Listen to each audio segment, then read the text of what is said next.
अरे अरे, बहुत रात हो गई है। अब तक मुझे घर पहुंच जाना चाहिए था, मगर न जाने कैसे देर हो गई। खैर, अब घर जाना ही होगा।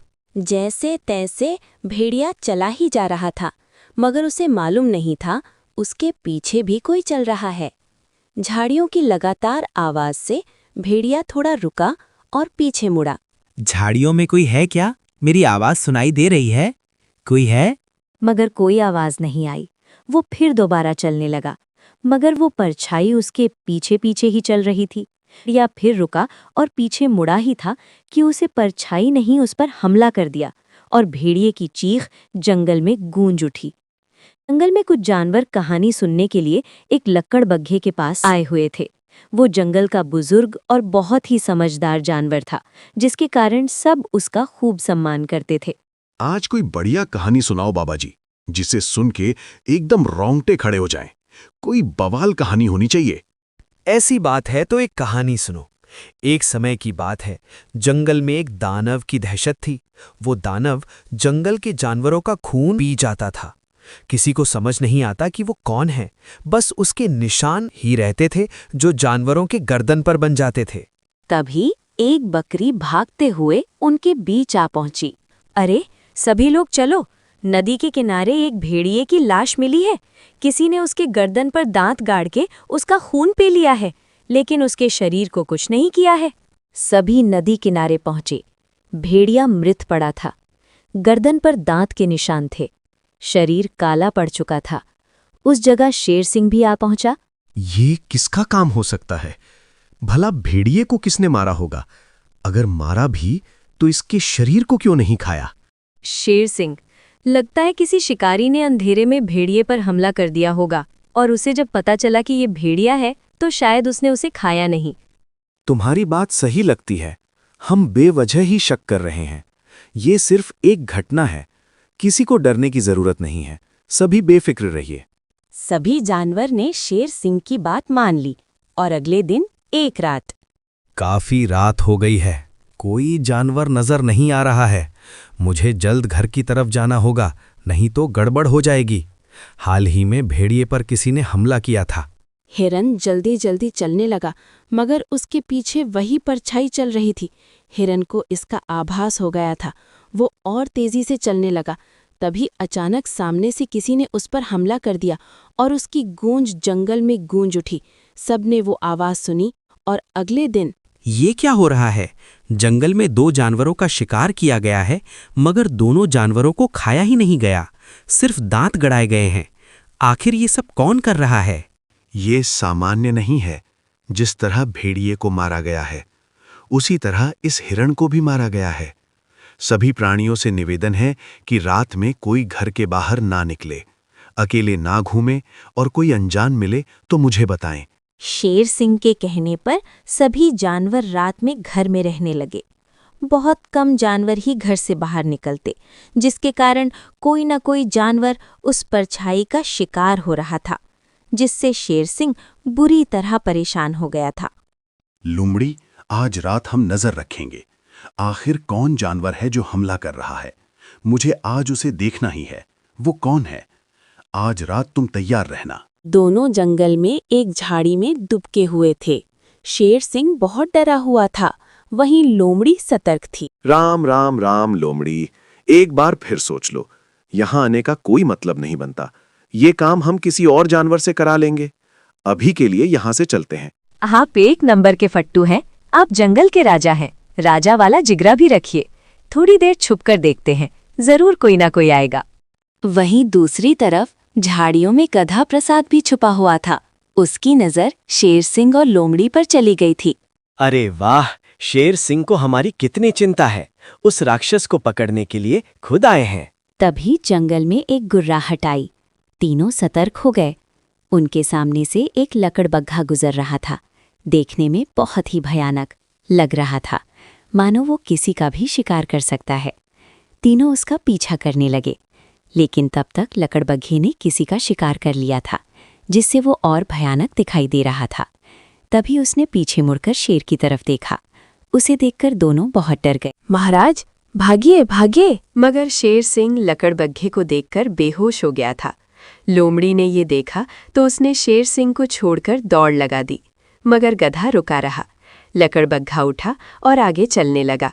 पीछे पीछे गधा भी जाने लगा। एक जगह दोनों रुक गए और एक सियार लकड़बग्घे के पास आया और कुछ मांस के टुकड़े दिए और बात करने लगा। ये सियार से क्या बात कर रहा है?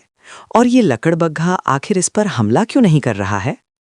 एक मिनट, इस सियार को मैंने कहीं तो देखा है। मैंने इसके बारे में कोई तो कुछ सुना था। तभी लकड़बग्घा और सियार वहां से चले जाते हैं और अगले दिन गधा कुछ सबूत जुटाने शेर सिंह के पास जाता है। क्या हुआ शेर सिंह, तुम्हारी तबीयत ठीक नहीं लग रही है? कुछ ऐसा वैसा नहीं तो देख लिया? अरे नहीं नहीं, मुझे बस थोड़ा बुखार हो गया है। तुम बताओ, यहाँ क्या करने आए हो? कुछ काम था क्या? कुछ खास नहीं, मुझे आपसे एक बात जाननी थी। क्या कभी इस जंगल में सियार रहता था? क्या कभी सियार और लकड़बग्घे की में दोस्ती की कहानी थी? हाँ, इस जंगल में करीब 10 साल पहले 2 दोस्त रहते थे। सियार और आज जो तुम्हें कहानी सुनाता है वो लकड़बग्घा में दोस्ती थी। दोनों जंगल को कहानी सुनाते थे, लेकिन सियार की कहानियां किसी को पसंद नहीं आती थी। अच्छा, फिर ऐसा क्या हुआ कि आज लकड़बग्घा अकेला रहता है? मुझे अच्छे से याद नहीं है, लेकिन इतना याद है कि उसने जंगल छोड़ दिया और जंगल छोड़ते हुए उसने कहा था कि जंगल में खूनी लकड़बग्घा आएगा जो किसी को नहीं छोड़ेगा। लेकिन मुझे लगता है कि सियार सच कर रहा था। कल मैंने एक लकड़बग्घे को रात में घूमते देखा। बहुत ही खतरनाक दिखाई दे रहा था। मुझे तो उस पर शक है। अच्छा, तो फिर उस लकड़बग्घे को पकड़ना चाहिए ताकि वो किसी पर हमला ना कर सके। लेकिन तुम बाहर मत निकलो, ये काम बहादुरों का है। तुम्हें खतरा हो सकता है। नहीं, बिना सबूत के किसी पर इल्जाम नहीं लगाया जा सकता। शेर सिंह, मेरी एक राय है। आप जंगल में ऐलान कर दीजिए कि वो राक्षस लकड़बग्घे जैसा दिखाई देता है। जो भी इस राक्षस को देखे तुरंत सूचना दी जाए ताकि बाकी जान बचाई जा सके। शेर सिंह ने ऐसा ही ऐलान करवा दिया जिससे सभी जानवर बूढ़े लकड़बग्घे पर ही शक करने लगे, जिसकी वजह से अब उसके पास कोई कहानी सुनने नहीं जाता था। मैंने ऐलान कर दिया है, अब कोई लकड़बग्घे के पास कहानी सुनने नहीं जाता। आज रात आप उस पर नजर रखिए, वो किस किस पर हमला करता है और क्या क्या खाता है और किससे मिलता है। रात हुई और शेर सिंह लकड़बग्घे पर नजर रख रहा था। उधर गधा भी सियार के ऊपर नजर टिकाए बैठा था। आज तो जान कर रहूंगा कि ये सियार और लकड़बग्घे की क्या चाल है। आखिर दोनों उस रात क्या बात कर रहे थे? राम राम राम, होशियारी मारकर बहुत बड़ी गलती कर दी। न जाने ये लकड़बग्घा कब दानव बन जाए और कब हमला कर दे। क्या भरोसा, मुझे चौकन्ना रहना चाहिए। तभी लकड़बग्घे ने कुछ खाना खाया। उसे खाते ही लकड़बग्घे का स्वभाव बदल गया। वो जोर जोर से आवाज निकालने लगा और उसने मुड़कर शेर सिंह की तरफ देखा और झपट पड़ा। मारे डर से शेर सिंह भाग खड़ा हुआ। आगे आगे शेर सिंह और पीछे पीछे लकड़बग्घा। काफी देर से चल रहा हूं। सियार ने कोई ऐसी गलती नहीं की जिससे ये पता चल जाए कि आखिर ये दोनों ये सब क्यों और कैसे करवा रहे हैं। आखिर इनका मकसद क्या है? काफी देर गुजर गए मगर कुछ हुआ ही नहीं। सियार आराम से जंगल के बाहर चला गया। गधे, मैंने देखा कि लकड़बग्घे ने जैसे ही खाना खाया वो आक्रामक हो दिया। उसने तुरंत मुझे देख लिया जबकि मैं छुपा हुआ था। फिर वो मुझे मारने के लिए दौड़ा। किसी तरह मैं जान बचाकर निकल आया हूं। अच्छा, तो वो खाना खाने के बाद आक्रामक हो जाता है, मगर कैसे ये संभव है कि कोई खाने के बाद राक्षस बन जाए? मुझे दोनों का पीछा करना चाहिए ताकि कुछ सबूत मिल सके। रात में गधा सियार का पीछा करने लगा। उसने देखा कि सियार गांव के एक इलाके में जा रहा है जहां कुछ कचरा कूड़ा गिरा हुआ है।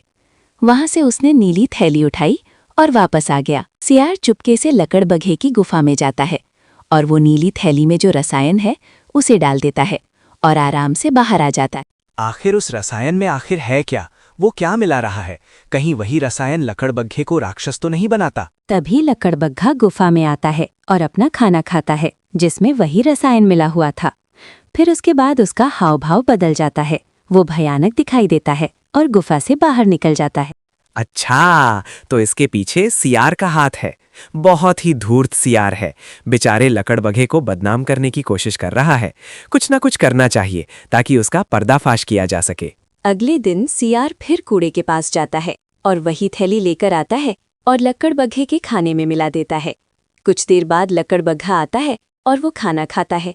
फिर उसका हाव भाव बदलने लगता है और भागते हुए गुफा से बाहर निकल जाता है। आज इसे दानव साबित करके इसको हमेशा के लिए जंगल से बाहर करवा दूंगा, और मुझे जो झूठा बोलकर जंगल से बाहर करवाया था, दोबारा इस जंगल में आ जाऊंगा। तभी लकड़बग्घा सियार के पीछे आ जाता है। उसे देखकर सियार की हवा निकल जाती है। अरे यहाँ क्या कर रहा है? जा अपना शिकार कर, यहाँ खड़ा क्यों है? अरे जा, तुझे और काम के लिए बनाया है, यहाँ रुककर क्या कर रहा है? चल भाग यहाँ से, राक्षस लकड़बग्घा। लेकिन लकड़बग्घा सियार पर झपट पड़ता है और सियार डर के मारे भागने लगता है। आगे आगे सियार और पीछे पीछे लकड़बग्घा। वो भागते भागते जानवरों के समूहों के पास जा पहुंचता है। दोस्तों, मेरी जान बचाओ, राक्षस लकड़बग्घा मेरे पीछे पड़ा हुआ है, वो मुझे मारना चाहता है। दोस्तों, मुझे बचाओ। क्या बकवास कर रहे हो? लकड़बग्घा तो बहुत शरीफ जानवर है, वो हमें कहानियां सुनाता रहता है, भला वो तुम पर हमला क्यों करेगा? मेरा यकीन करो भाई, वो दवाई पीने के बाद राक्षस हो जाता है। इसे किसी चीज की समझ नहीं रहती, वो खूनी लकड़बग्घा बन जाता है। दवाई? कैसी दवाई? तुम्हें कैसे पता कि वो दवाई पीकर राक्षस बन जाता है? तुम हमसे क्या छुपा रहे हो? साफ साफ बताओ, वरना हम लकड़बग्घे से तुम्हें नहीं बचाएंगे। सियार डर के मारे सब सच बोल देता है। मैं हर रात उसके खाने में एक नशीला नीला रसायन डालता था, जिसकी वजह से वो कोई भी जानवर कुछ देर के लिए पागल हो जाता है। उसे तुरंत जो भी बोला जाए वो भी करता है।